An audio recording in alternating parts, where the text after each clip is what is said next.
Ant-Man and the Wasp Quantumania से introduce हो रहा है एमसीयू के फेज 5 में next biggest baddest villain Kang the Conqueror के रूप में। ऑल्दो लोकी के सीजन फिनाले में ही हू रिमेन्स भी इसी का एक वेरिएंट था, लेकिन सभी वेरिएंट्स में कैंग सबसे ज्यादा पावरफुल और स्ट्रॉन्गेस्ट माना जाता है। ऑल्दो मार्वल कॉमिक्स में अवेंजर्स के ग्रेटेस्ट सुपर विलन्स में से एक होने के बावजूद कैंग के पास कोई भी सुपर ह्यूमन एबिलिटीज नहीं है, यानी कि एक नॉर्मल ह्यूमन होते हुए ऐसी क्या चीज है जिसकी वजह से अवेंजर्स ने भी एक टाइम कैंग के आगे घुटने टेक दिए थे। क्वांटममेनिया के मल्टीपल ट्रेलर से इतना तो क्लियर है कि इस कैंग वेरिएंट के पास बहुत ही टेरिफाइंग पावर्स और एबिलिटीज है, और एंटमैन का थर्ड पार्ट देखने से पहले जरूरी है कि हमें पता रहे वो पावर्स क्या है। Hi super fans, I am Swapnil और इस वीडियो में मैं बताऊंगा कैंग द कॉन्करर की 7 स्ट्रॉन्गेस्ट पावर्स। तो without wasting any more time, let's begin the video.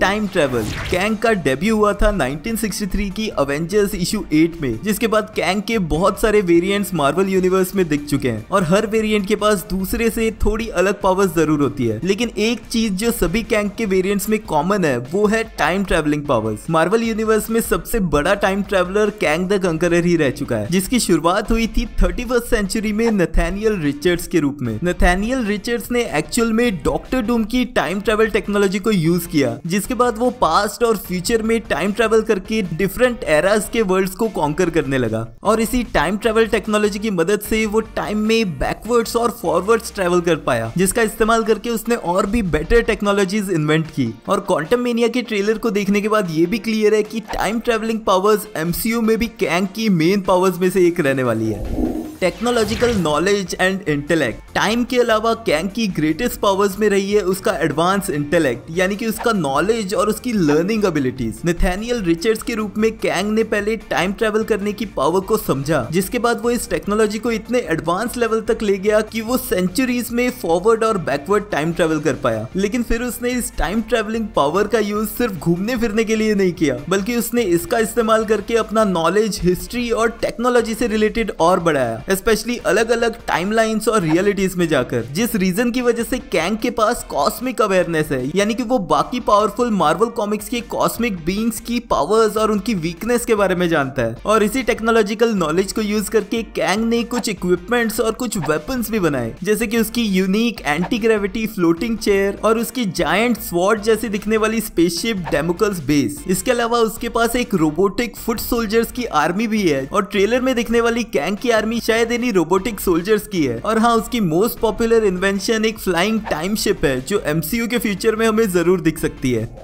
Enhance strength और एंड्योरेंस। अब जैसे मैंने पहले कहा, कैंग के पास कोई भी सुपर पावर्स नहीं है, लेकिन उसके पास है टेक्नोलॉजिकली क्रिएटेड एक बैटल आर्मर। इस आर्मर की वजह से उसके पास सुपर स्ट्रेंथ और एंड्योरेंस आ जाता है, यानी कि किसी भी और मार्वल विलन्स के मुकाबले कैंग उतना ही फिजिकली स्ट्रॉन्ग भी है। ये सूट कैंग ने क्रिएट किया था 40th सेंचुरी में, जहाँ पे उसे मिला एक हाईली एडवांस सिंथेटिक एलॉय। ये आर्मर न ही सिर्फ कैंग को स्ट्रेंथ देता है, बट साथ में उसको स्पीड और एजिलिटी भी देता है, यानी कि वो हैंड्स ऑन बैटल में भी उतना ही एफिशिएंट है। इनफैक्ट कैंग की एक वियर्ड सी पर्सनैलिटी ट्रेट ये भी है कि उसे टेक्नोलॉजिकल फाइट से ज्यादा वन ऑन वन बैटल्स में मजा आता है। शायद यही रीजन है कि Antman and the Wasp Quantumania के ट्रेलर में हम उसे स्कॉट के साथ फिजिकली फाइट करते हुए देख सकते हैं, जिसमें ऑब्वियसली स्कॉट बुरी तरह पिट रहा है। Energy blast. कैंग के मल्टीपल वेरिएंट्स में से एक रहा है आयरन लैड, जो कि यंग एवेंजर्स टीम का लीडर और फाउंडर था। आयरन लैड पहनता है एक सूट ऑफ आर्मर जो कि इतना एडवांस्ड है कि वो पावरफुल एनर्जी ब्लास्ट फायर कर सकता है। कॉमिक्स में आयरन लैड की एनर्जी ब्लास्ट कैंग के बैटल आर्मर से ज्यादा स्ट्रॉन्ग है, लेकिन कैंग के आर्मर की तरह आयरन लैड की पावर भी उसके सूट से ही आती है। अब ऑब्वियसली एमसीयू में यंग एवेंजर्स की टीम ऑलरेडी फॉर्म होनी शुरू हो चुकी है, जैसे कि केट बिशप, किड लोकी, वांडा के बच्चे और अब केसी लैंग भी इंट्रोड्यूस हो चुकी है। तो फ्यूचर में कैंग का ये वेरिएंट आयरन लैड भी हमें जरूर दिखेगा, लेकिन मूवी के करंट ट्रेलर के लास्ट सीन में हमें इस सूट की भी एनर्जी ब्लास्ट वाली पावर देखने जरूर मिलती है।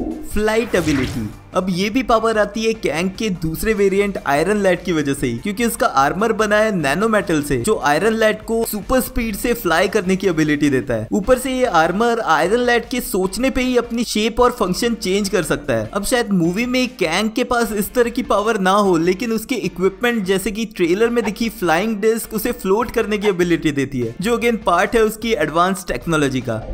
Body transference. कैंग ने फ्यूचर में एक ऐसी टेक्नोलॉजी डेवलप कर ली थी जिससे कि उसकी लाइफ और भी लॉन्ग हो सकती है। ये टेक्नोलॉजी कनेक्टेड है उसके एडवांस हेलमेट में, जो उसके कॉन्शियसनेस को किसी भी दूसरी बॉडी में ट्रांसफर कर सकता है उसके मरने के ठीक पहले। यानी कि किसी बैटल में अगर कैंग हार रहा है तो वो अपने कॉन्शियसनेस को दूसरी बॉडी में शिफ्ट कर सकता है और फिजिकली भले वो मारा भी जाए तब भी वो दूसरी बॉडी के थ्रू जिंदा रहेगा। इस तरह की पावर होने की वजह से कैंग द कॉन्करर की जो थ्रेट लेवल है वो काफी ज्यादा हो जाती है। यानी कि अगर कैंग के सभी वेरिएंट्स भी मार दिए जाए तब भी वो किसी और फॉर्म में सरवाइव जरूर कर सकता है। अब ऑब्वियसली एमसीयू इस तरह की पावर्स को एक्सप्लॉइट जरूर करना चाहेगा, तो अगर एंटमैन 3 में कैंग एंड में मारा भी जाता है तब भी वो इस तरह की पावर यूज करके जिंदा रह सकता है।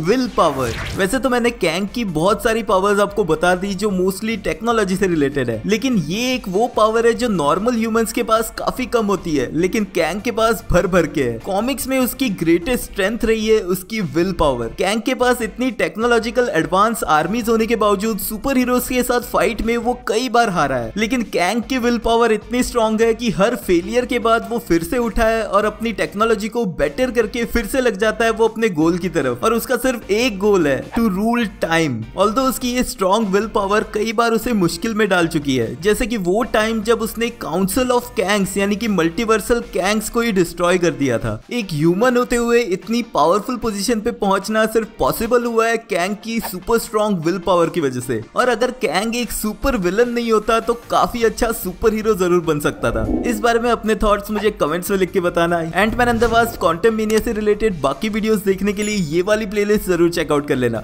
मिलते हैं नेक्स्ट वीडियो में।